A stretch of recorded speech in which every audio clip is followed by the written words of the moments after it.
Yo, hello guys, hope you're doing great. I'm back with another tutorial. In this video, I'm gonna show you how to transfer Ethereum into um, SPI. So basically what you gotta do, like every single tutorial I did before, you're gonna go to the CoinMarketCap and then you click on the search bar, you write SPI, and here you go. Now you come back, you come here, like at the contract section, you click on this icon right here to copy the others. And please guys, I will tell you every single video to come to the CoinMarketCap website because it's safe and you will be safe from getting scammed and safe from scammers, of course. So we go now to the Uniswap website and then click on launch app like that.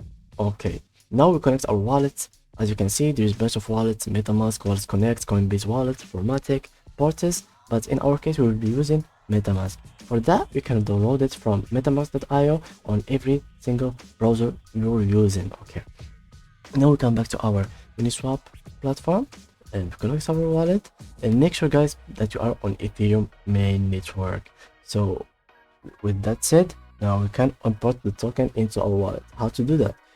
That's very easy. Click on import tokens, custom token, and paste the others right here. See, the other fields are completely filled with the information automatically. So we add custom token, import tokens. Here you go. Now we can see the SPI on your wallet. Now how to add it into the Uniswap interface? Easy. Now you can click on the select a token, paste the token, and here you can see it. It is the same symbol, the same address, as you can see. So that's it guys. Now you can swap between Ethereum and SPI. You can transform SPI to Ethereum and Ethereum to SPI. And yeah, if you enjoyed the video, please leave a like and a comment and subscribe for more videos. See you.